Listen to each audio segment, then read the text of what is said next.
So I do have a question here. It says practice questions number one.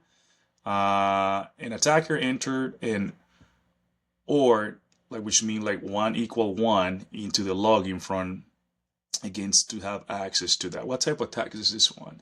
So this one is gonna be an SQL injection. Why is that? Is because the SQL, which is SQL, characters input fields is gonna.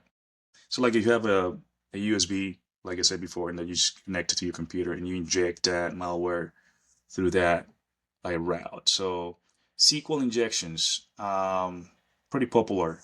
Uh, like the example that I did, I think it was on Tuesday that we were talking about that. If you work for any organization and you go in the parking lot and you see like a USB in the ground, you don't want to go ahead and pick that up and then go to your desktop and put it in just to see what's going on in that.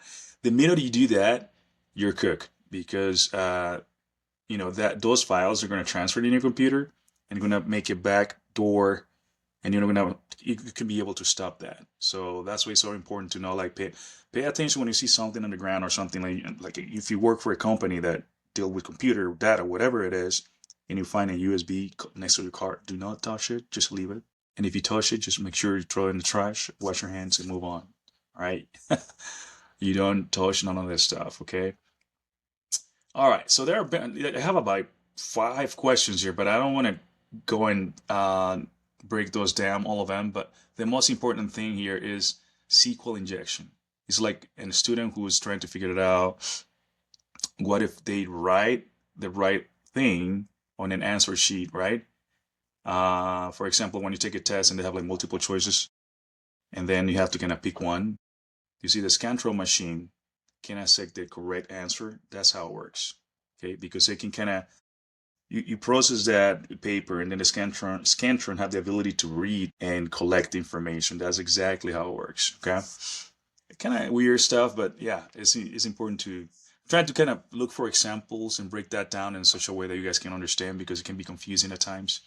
Um, Even for me, when I was kind of studying this, I was like, how can I explain that in an easy way that you guys can understand that? Because these technology stuff, those acronyms are really complicated, but if you break it down and trying to think about ways to remember the answer, for example, the CIA thing, I kind of think about like I C confidentiality, I integrity, and then A availability. So that's the way that I can kind of remember it. So you have to kind of look for a way for you to kind of think about how can you understand that.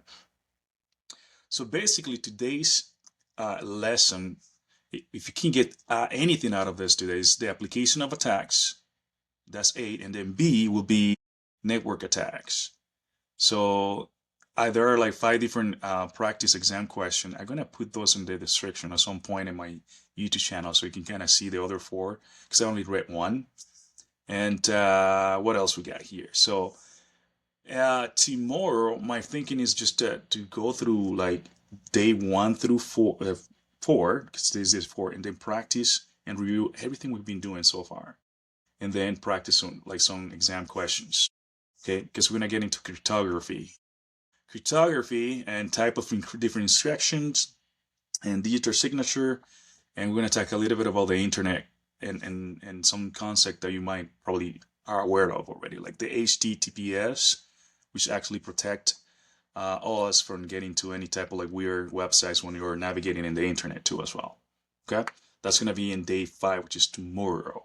Okay, today, like I said before, was just a little bit about attacks. So I just cover only SQL with that particular example, but after that, I think that I'm gonna stop, because you guys are gonna get crazy if I keep talking too much about these.